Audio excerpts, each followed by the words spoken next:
Festwochen Podcast mit Clarissa Stadler und Nada El-Azar. Die Wiener Festwochen danken ihren Hauptsponsoren Erste Bank und Wiener Städtische. Hello and welcome to the Wiener Festwochen podcast. My name is Nada El-Azar. Today I'm joined by a very special guest. He contributed to the Wiener Festwochen multiple times already with the plays By Heart in 2016 and Sopro in 2019. Now he's back with the production Catarina e a Beleza de Matar Fascistas. It's of course Tiago Rodrigues. Welcome. Hello. You are joining us via Zoom today. Where are you at the moment? I am in Avignon in the south of France, rehearsing a new performance, the Cherry Orchard, Chekhov's text, that we will be presenting in the Festival of Avignon this summer. Very nice. So the name of the play that you're coming with to the Wiener Festwochen means literally Catarina and the Beauty of Killing Fascists. And it was first produced by the National Theatre in Lisbon, of which you are the artistic director. And it is honoring the memory of Catarina Eufemia, the peasant worker who was killed in 1954 during the time of the Salazar regime in Portugal. Can you illustrate her relevance in Portuguese culture and history? Well, Catarina Eufemia was a woman that worked in the fields, a peasant, and at the age of 26, she organized in 1954, she organized a small group of women that demanded the same pay as the man that worked in the fields. This was the 50s, in the middle of the dictatorship in Portugal, so it was not welcome. Not only the demonstration and the demands of Catarina and her fellow workers, but also the fact that it was a woman at the head of these demands, and she was assassinated by the political police, by soldiers that were working for the political police, and she became a sort of a martyr, a sort of a symbol of the anti-fascist struggle, but also of the women's emancipation struggle that later developed in Portugal. So it's a popular, almost folk figure about whom a lot is also she's also a myth somehow. It's also part of the collective imagination, and it's a symbol of resistance in Portugal. The performance is not so much an homage to her memory, but although I mean I'm quite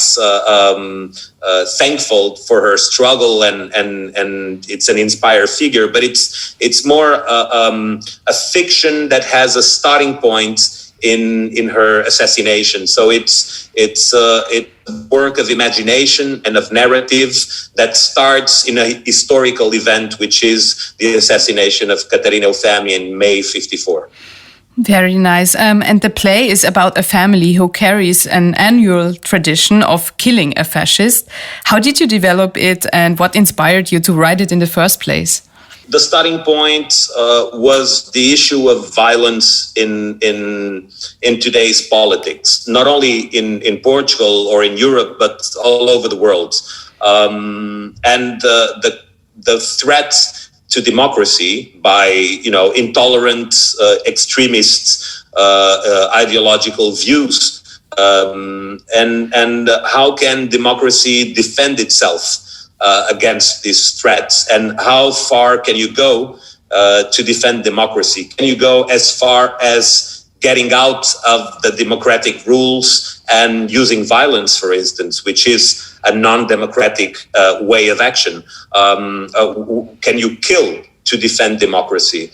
Can you be intolerant towards the intolerants that threaten democracy? Mm-hmm. So from this starting point, what I imagined with the team that created this piece was to invert what would be the normal democratic morale, which is violence is bad. violence can never be beautiful, and a killing can never be beautiful. So immediately in the title, we talk about the beauty of killing fascists, which is an approach, a provocative approach to the idea of this inversion of morals. So in this family, killing a fascist is a party, a tradition, a family tradition, and it's considered as a beautiful thing, as a brave, beautiful thing to do. And that's a sort of it's provocative not only for the audience but also for ourselves in the construction of the play.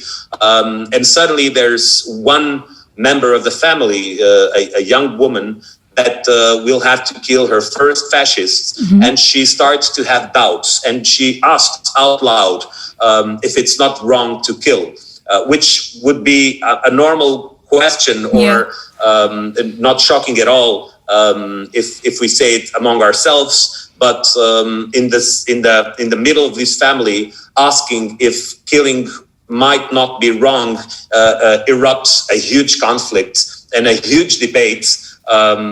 Where there are a lot of arguments in favor of violence as a political tool and a way of resistance, and a lot of arguments against violence and in favor of democratic, peaceful ways of resisting and defending democracy. And of course, I mean, it's a dialectical play. It doesn't give you a final answer. I have my personal position on the issue, but the play asks questions and reveals somehow the fragility and vulnerability of democracy.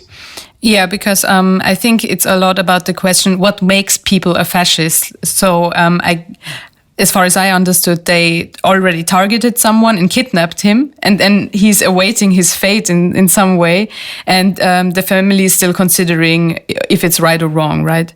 And I mean, about your personal position, is it right? Can you fight fire with fire, so to speak? Oh, I'm totally nonviolent. And if I was already nonviolent in my approach to political participation, before doing this performance, now I'm even more non-violent in or pacifist, even in the way I think we have to address threats and challenges of democracy. I think the piece does not want to convey a message and does not want to reassure. So what I believe is that democracy should remain democratic, even if it's being destroyed. So you're addressing a very important topic at the moment. I mean, there has been an undeniable rise of right-wing politics, not only in Europe, but in many countries of the world. And I think also in Portugal, a far-right deputy was elected for the first time in like over 40 years. So it's a very present topic, and the play is actually taking place in the future in 2028, right?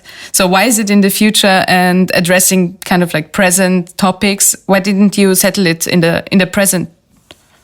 We were thinking about setting it in the present, but then the pandemic started to happen, and we had to stop our rehearsals, and then we had the news that we would not be opening the play in Vienna, actually, at the Festwochen, as initially thought that the premiere of this show should have happened in Vienna in 2020. And we had to stop our rehearsals, and we had a few months home.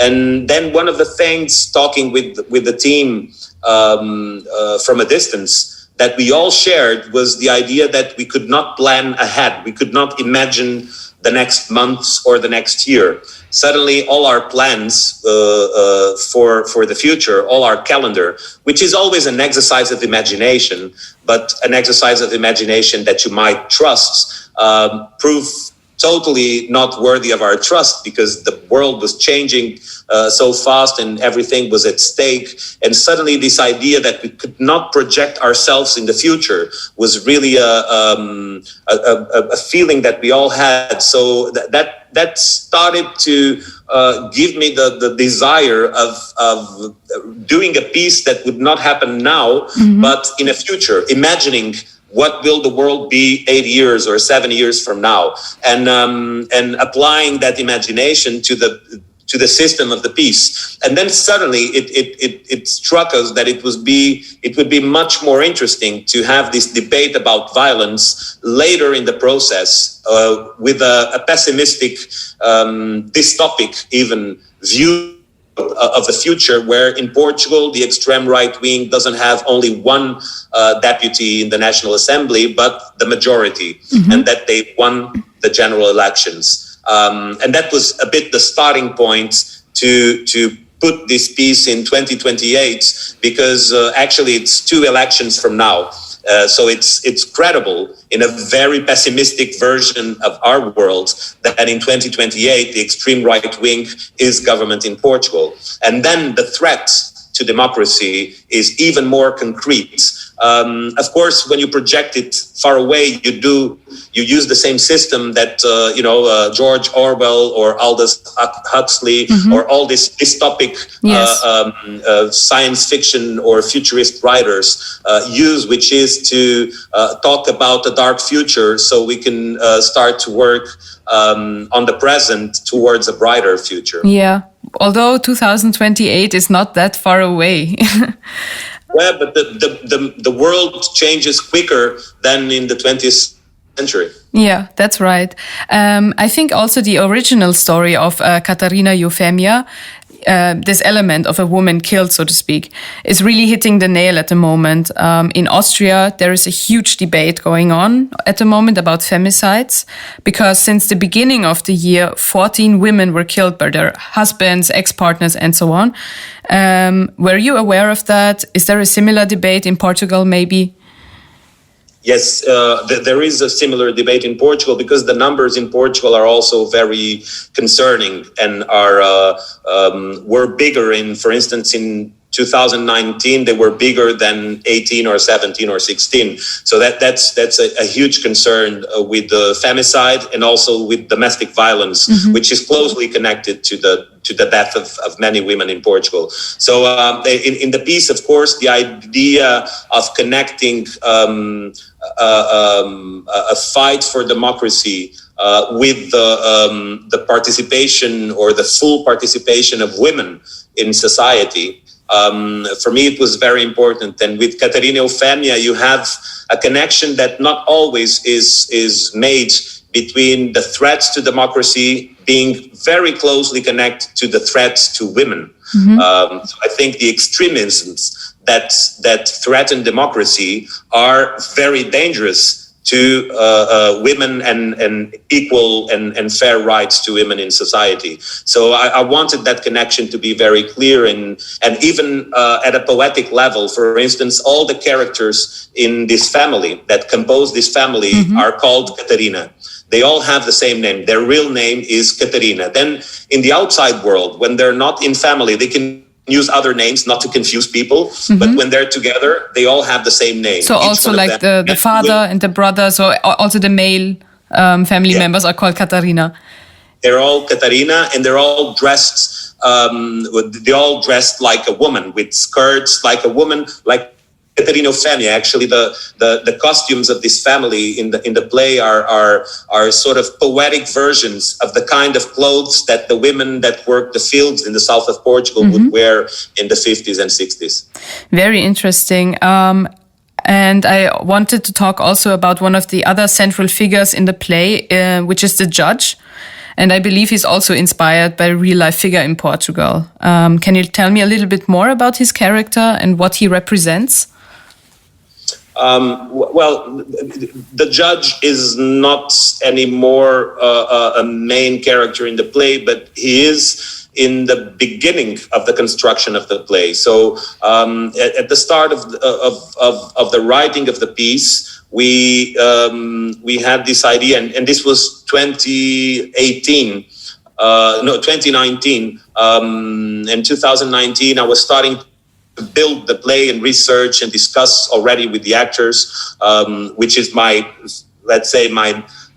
system to start writing. It's always debating around the table with the actors. And there was this episode in Portugal of a judge who still a judge and still working as a judge, unfortunately, who had diminished the sentences or even freed some men who had abused women or who had been involved in episodes of domestic violence and aggressed or beaten women. Mm-hmm. And in some cases, very harsh, very brutal actions. And he would quote the Bible and the Quran also in courts as a means to justify their actions. And he defended that when the woman had been adulterous, it would be reasonable to employ violence. And this was said and written in a Portuguese court in 2018, 2017.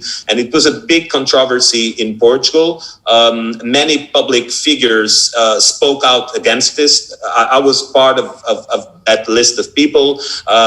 This judge threatened a lot of people of lawsuits. And at the time, I was not inspired, but pushed into trying to give an artistic answer to this issue. And the starting point of Catarina and the Beauty of Killing Fascists is the idea of a family that organizes the kidnapping of this judge, using his real name, which is something that caused a lot of problems for me in Portugal, legal problems, which are not yet solved. But I announced the piece as such, as a fiction, of course, but using the real name of this judge. And then there was an event that changed everything for me in Portugal, which was the general elections of October 2019, when for the first time an extreme right-wing nationalistic radical extremist was elected to the National Assembly. That was the first time in Portuguese democracy that the extreme right wing had votes and elected someone. And this was very, very shocking for a big part of the Portuguese people. And it changed my views, because I looked at this judge as a sort of fossil, something that was a leftover from the dictatorship that ended in 1974. But this sort of patriarchal, ultra-conservative mentality that was coming still from the dictatorship and still had not finished in Portuguese democracy. So it was about a fascism of the past. And after these elections, quickly we all understood that we could not talk about the fascism of the past in Portugal anymore. We should be concerned about the future fascisms. So the fascists, in brackets, because that's one of the discussions of the play, is this man that has been kidnapped a fascist? And what is a fascist? And is a fascist automatically a criminal, or someone that has to be killed, for instance? So that there's a huge debate about that in the piece. But the in between brackets fascist that they kidnap is no longer a fascist from the past, but one of these young, charismatic, populistic fascists that we see growing all over Europe and that threaten democracy as we know it. Did you make some other changes as well to the play? Because you said that the judge is actually not anymore a central figure in the play. No, we mentioned the judge at a certain moment as one of the fascists that has been killed already in the past, which is a small inside joke, although a dangerous one in legal context, because I shouldn't be talking even a lot about it, because I'm still in legal problems because of my speech on this judge, but I couldn't stop myself, so I make a joke about it in the play. So in Portugal, it has a lot of reactions because people know that there's still some danger. So you like to play with the idea, and you're not going to give up on this. Well, in what concerns this judge, I will be ready to apologize to him after he has apologized to all Portuguese women. That's fair enough. How is it even possible that someone like that can uphold his position? I mean, there must be a huge outrage on the streets. Like, can you give me a little bit inside information how it is like in Portugal? Because I wasn't really aware of this thing. Well, it was a big controversy to the point that this judge, although he still works as a judge, he's not allowed to judge any case involving domestic violence anymore, and he decided to change his name. So it's I know it's if I would do a piece about him, it would be a comedy now, because it's ridiculous, but it was very I mean, I smile about it somehow now, and I try to joke about it, but the gravity of the profound seriousness of what he did is not something that I think in many societies, but for sure in the Portuguese one that I know a little bit better, has to be addressed, which is the institutional violence that exists even in democratic societies. The way how racism, for instance, is part of the institutions and the way they interact with society, the way how sexism and gender violence is a part of the institutions, and this construction is something that we have to address with a lot of openness, I think, with a lot of patience, with a lot of urgency, a sense of urgency. I mean, I'm tired of people, well-meant people, nice people, that have the idea that something has to be done, always saying, hey, but it takes time. I'm working at the head of an institution, a national theater, yes. So I can appreciate how hard it is to change practices and how hard it is to change institutions and to shape them so that they're more fair and more democratic and more open to everyone. But we can't accept that it's history that it's gonna take care of it. It's the same thing with the climate transition, with sustainable development. We can't say that it will be the next generations taking care of it. It fell upon us, and it's our responsibility, and we have to do it extremely quickly, as best as we can. We cannot say, hey, it's a process, it's going to take time, it's maybe not for you yet, it will be for your children or grandchildren. We're not at that point in history where we can wait anymore. Mm-hmm. And if you're, because you said that's like your artistic approach to the whole topic, how much of an effect can art have on very real and very, very threatening problems like this? I'm not sure how much effect it can have. I don't think there's a common rule to the impact of arts in society or in politics. I mean, we know that it has an impact. Mm-hmm. The history of arts and the history of humankind tells us that art has an impact. But I think it depends on each work of art at a given moment. And I think it's extremely important that we don't have to prove a social or political impact of artistic creation for it to be legitimate. I think we have to really be very demanding in the defense of artistic freedom, and this defense means that we don't get to ask artists how much can we change the world with the piece that you're going to do. We get to ask the artists, what piece do you wish to do, and what work are you developing now? And then just witness what happens, mm-hmm. and support what happens and try to enhance what happens. So I believe that in many cases a theater performance is not political action. I don't believe it is political action, but I think it has, of course, a political dimension, and somehow it can be a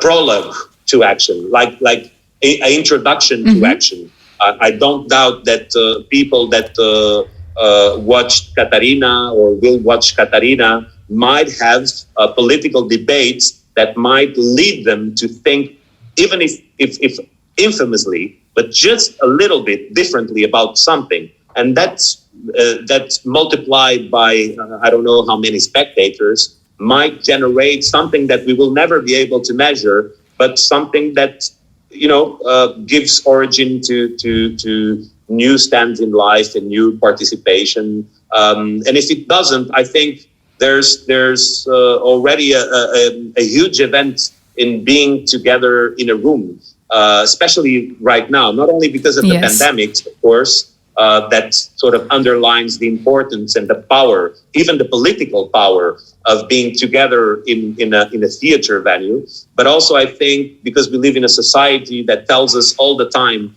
that we should stay home, that things should come to us, and that your value as a citizen is higher the less effort you make. While theater asks all the effort from you. It asks you to get out of your house, to go somewhere else, to pay for people to use your time, which is a precious treasure, our time. And we offer it to actors and artists. And then you might not like what you see because you're not at the supermarket. You're paying for the mystery. You're paying for not knowing what's going to happen. You're not paying to buy your favorite yogurts, of which you know already the flavor. When you enter a theater venue, you don't know what the flavor is going to be. And this has already, I think, for me, a huge political dimension. The idea of gathering among people you don't know to see something that you still don't know if it's going to satisfy you or not. I'm very interested in how violent this piece is going to look like in the end. But also, if you turn this around, what I've just asked you, how much of an effect did the politics have on your work as an artist in the last years? Did you notice any further changes apart from that you're in trouble because you mentioned that judge? No, yes. I mean, I'm very vulnerable as an artist. I'm very vulnerable to politics. And to social phenomena, so I get a lot of inspiration from current events, and I get a lot of inspiration from the past, from documents, from memory, from previous works of art. But it's always a dialogue somehow.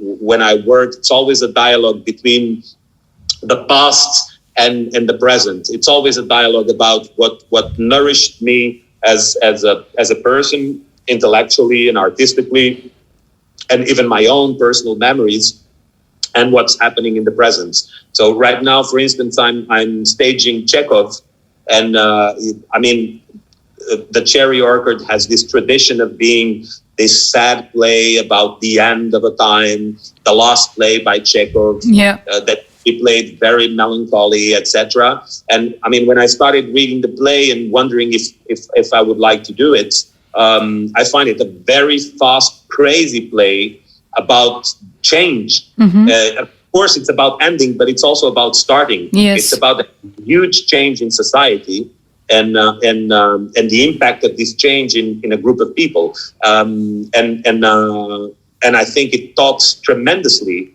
of what we're living today without talking explicitly. So it's up to us, the artists, but most of all, the audience, to walk the path between 2021 and 1904 when Chekhov wrote the play. But I think it talks more about us today than it did about Russia in 1904. And of course, the academics won't agree with me, but that's why I'm an artist and not an academic. I really believe that Chekhov wrote the Cherry Orchard in order for us to have this play in 2021 to think about our lives. You have some very good points here. So the premiere is going to be on the 23rd of June in Halle E in Museumsquartier. Are you excited to be back in Vienna? Do you have a favorite place here? Because you have been here for several times already. So what's your relationship? Yeah, I mean, I'm very enthusiastic. I mean, every time I played in Vienna, I played in beautiful venues, and most of all, I played for the Wiener Festwochen audience. It's really a very I mean, I should say that my relation to Vienna is only exists through the Festwochen. All the times I went to Vienna was in cooperation with the Festwochen, and it's an amazing festival, big inspiration. It was very important for us to create Catarina because it was not only an important co-producer, not only the place where we should have opened the show, but also exactly what you look for in partners, which is to be there before and after the professional side of it. Was with the Wiener Festwochen and the team of the Wiener Festwochen that I discussed things as detailed as the title, for instance. I asked for their advice about the title, how provocative it is, what it would mean. I discussed the play a lot with them, where it came from. So this idea that you work with the theaters and festivals that not only support your work, but most of all dialogue with you, think about the world with you, and that give you the freedom to do your work, but are also available to debate about what you're doing. And that this is my experience with the Wiener Festwochen, and that makes it that my connection with Vienna and the Viennese audience is really affected by this warmth of the people that I work with in the Wiener Festwochen. So I'm extremely happy, and somehow I think it's a special moment also for all the team of the show, because finally we are going to show it in Vienna, because that was the first violent struck of the pandemic for us, was the fact that the opening would not be in Vienna as predicted in 2020. And that was the first of several cancelled performances, changes of plans. It was the beginning of the storm. It was the first sign that we have that, this is really big what we're going through, because we're not going to do the premiere, the opening where we thought and when we thought of doing it. And the patience and the solidarity of the Wiener Festwochen during this towards us, the company, the artists, the National Theatre in Lisbon was tremendous. So somehow for us, it's I think we're going to do a special, very strong effort to have a few beautiful nights to share with the audience in Vienna, but because it's a sort of homecoming for us. It's finally we're here. Great. So I know this must be an incredible feeling to finally get, put the project out there. I wish you all the best for the premiere. And thank you so much for your time. And we will see you soon for the play Catarina e a Beleza de Matar Fascistas. Thank you so much. Thank you. Thank you so much. Das war der Festwochen-Podcast. Wir verabschieden uns aus dem Studio Wunderbar. Die Signation stammt von Ursula Winterauer. Danke fürs Zuhören und bis zum nächsten Mal.